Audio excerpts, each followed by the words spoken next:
بسم اللہ الرحمن الرحیم۔ السلام علیکم۔ ایوان سچ میں خوش آمدید۔ ناظرین، سیاسی ہنگامہ آرائی اور افراتفری لگتا ہے کہ ہمارے ملک کے سیاستدانوں کا محبوب مشغلہ بن چکا ہے۔ اس مشغلے میں وہ تو انجوائے کر رہے ہیں، لیکن پس رہے ہیں پاکستان کے عوام، جو مہنگائی کی چکی میں مسلسل پستے جا رہے ہیں اور انہیں کوئی امید بر نظر نہیں آتی۔ اس وقت معیشت جو ہے وہ بری طرح تباہی اور تنزلی کا شکار ہے۔ قرض پہ قرض لیے جا رہے ہیں۔ ہر حکومت کا اپنے سے پہلے والی حکومت کو الزام دینا ایک وتیرہ بن چکا ہے۔ ملکی معیشت کی صورتحال یہ ہے کہ ایک زرعی ملک کے اندر روٹی 25 روپے کی اور نان 35 روپے کا ہو گیا ہے۔ جہاں جس ملک کو گندم میں خود کفیل ہونا چاہیے تھا، اس ملک میں لوگوں کو اب نانے جویں کے لیے بھی ترسنا پڑ رہا ہے۔ یہ ساری صورتحال کسی ایک شعبے کی نہیں، ہر طرف آپ دیکھ لیں۔ ابھی میں ایک ہاسپٹل سے، لاہور کے ایک بڑے ہاسپٹل سے ہو کر آیا ہوں۔ وہاں پہ ڈاکٹر حضرات جو ہیں وہ رونا رو رہے ہیں کہ وہ ادویات جو پہلے بڑی وافر مقدار میں ہسپتالوں کو دستیاب ہوتی تھی اور وہ مریضوں کو لگا رہے تھے، اب وہ ادویات بھی ان کو نہیں مل رہی۔ وجہ کیا ہے؟ یہ معیشت کیسے سنبھلے گی؟ کیا ہمارے سیاستدانوں کا، ہماری اشرافیہ کا اور ہمارے حکام کا کوئی معیشت جو ہے وہ ترجیح اول ہے بھی یا نہیں؟ اس وقت صورتحال اصل میں ہے کیا، اور کیا ہمیں کوئی اچھی امید کہیں سے نظر آتی ہے؟ آج کے پروگرام میں ساری صورتحال کا جائزہ لیں گے۔ میرے ساتھ موجود ہیں نامور ماہر معیشت جناب ڈاکٹر شاہد حسن صدیقی صاحب۔ السلام علیکم ڈاکٹر صاحب۔ جناب وعلیکم السلام۔ ڈاکٹر صاحب، قرض پہ قرض لے کے معیشت ہم کب تک چلائیں گے؟ کیا آئی ایم ایف سے ہی اب امید رہ گئی ہے کہ وہی ہمیں پیسے دے گا، قرض دے گا، اور پھر کوئی دوسرے ممالک قرض دیں گے اور پھر ہمیں کوئی سپورٹ ملے گی؟ ادروائز اور کوئی آپشن نہیں رہ گیا ہمارے پاس؟ بہت شکریہ آپ کا۔ پہلے میں یہ ضرور عرض کر دوں کہ آپ نے بڑے اہم ترین نکات اٹھائے ہیں اس سوال کے کرنے سے پہلے، اور اس پر بھی غور بہت ضروری ہے۔ لیکن یہ بات تو واضح ہے کہ تمام حکومتیں، ماضی کی تمام حکومتیں اور موجودہ حکومت، یہ خود بھی معیشت میں، ہمارے ٹیکسوں کے شعبے میں، توانائی کے شعبے میں اصلاحات کرنے کے لیے تیار نہیں ہیں، کیونکہ ان اصلاحات سے طاقتور طبقے، جن کو آپ نے اشرافیہ بھی کہا، ان کے ناجائز مفادات متاثر ہوتے ہیں۔ تو اگر آپ طاقتور لوگوں سے ٹیکس نہیں دیتے، اصلاحات نہیں کرتے، تو پھر تو یہی رہ جاتا ہے نا کہ قومی سلامتی کو اور قومی معیشت کو داؤ پہ لگا کے، اپنی عزت نفس کو مجروح کر کے یا دفن کر کے، ہر قیمت پر، ہر حالت میں آئی ایم ایف سے قرضے لیں، بیرونی مزید قرضے لیں، اور اس کے بعد قرضوں کی ری شیڈولنگ کرائیں، قرضوں کی معافی کی درخواست کریں، قومی اثاثے بیچیں۔ اس طرح سے پاکستان کے جوہری پروگرام کو، پاکستان کی معیشت کو، پاکستان کے عوام کی فلاح و بہبود کو اور قومی سلامتی کو 100% داؤ پر لگا دیں۔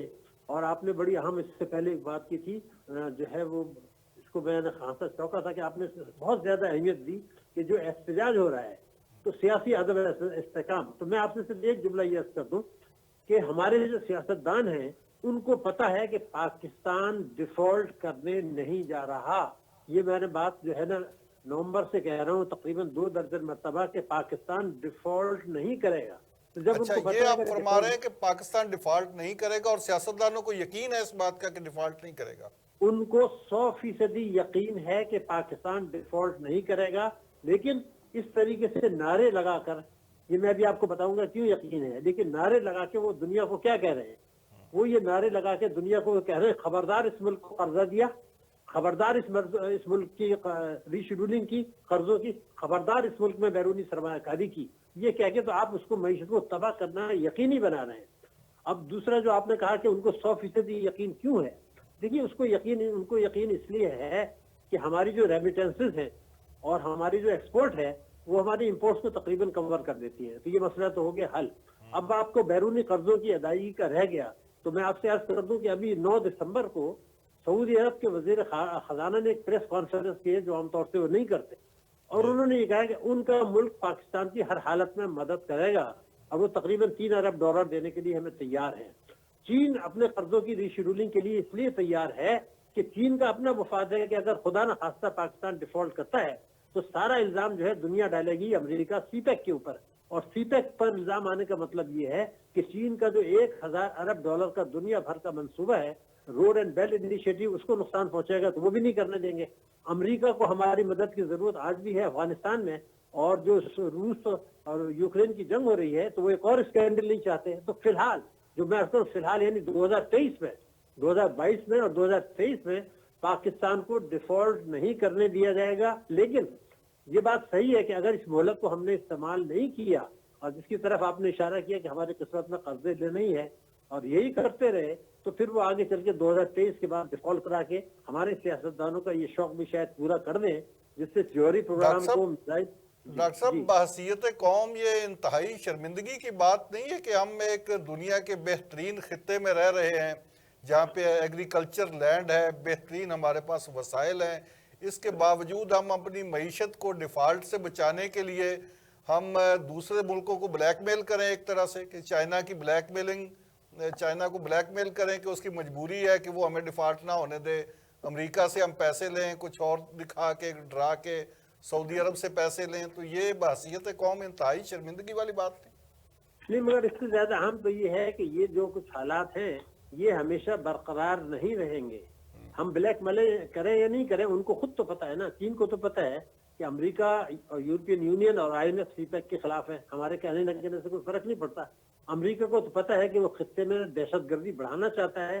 جب یہ 9/11 ہوا تھا, میں پہلا آدمی تھا, میں نے بعد میں کتاب بھی لکھی کہ اس جنگ کا مقصد جو ہے 9/11 کا دہشت گردی کو فروغ دینا ہے. وہی آج بھی چاہتے ہیں دہشت گردی کو فروغ دینا, اسی لیے وہاں طالبان کی حکومت آئی. تو جتنا خطے میں غیر مستحکم ہوگا, پاکستان کی معیشت کمزور ہوگی, پاکستان کی عوام اور پاکستان کی فوج کے درمیان اعتماد کا بحران ہوگا, پاکستانی عوام اور پاکستان کی حکومت کے درمیان اعتماد کا بحران ہوگا, اتنی ہی پاکستان کی سلامتی کے لیے خطرات بڑھیں گے, معیشت کے لیے خطرات بڑھیں گے. ان کا مقصد پاکستان کو, جوہری پاکستان کو غیر مستحکم کرنا ہے. وہ مقصد وہ حاصل کر رہے ہیں, ہمارے کہنے سے نہیں فرق پڑتا. اصل جو چیز آپ نے کہی تھی, اشرافیہ کا لفظ استعمال کیا تھا. جس وقت ہماری قوم یہ سمجھ لے گی, حکومتوں کو تو پتا ہے, سیاستدانوں کو تو پتا ہے کہ پاکستان کی معیشت بہتر ہو ہی نہیں سکتی جب تک اشرافیہ کو فائدہ پہنچانا, عوام کو کچلنے کی پالیسی ہے. نمبر 1, یہ جو پاکستان کی اشرافیہ ہے اور پاکستان کے سیاستدان ہیں, ان کا گٹھ جوڑ ہے, اور ان دونوں کا ایک گٹھ جوڑ ہے بیرونی اشرافیہ کے ساتھ. وہ بیرونی اشرافیہ ہے امریکہ اور IMF.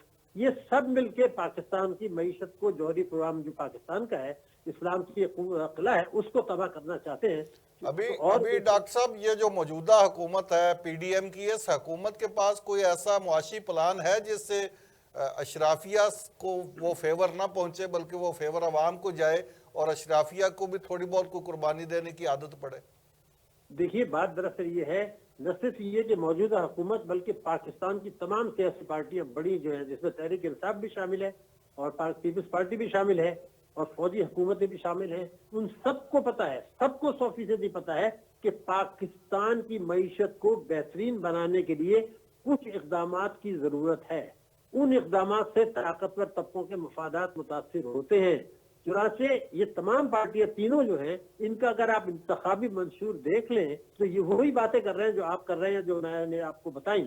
مثلا مسلم لیگ نون کے منشور میں تو یہ لکھا ہے, ہمیں اس بات کا احساس ہے کہ جب تک جو ہے کچھ اصلاحات نہیں کی جائیں گی ٹیکسوں کے شعبے میں, پاکستان کی معیشت بہتر نہیں ہو سکتی.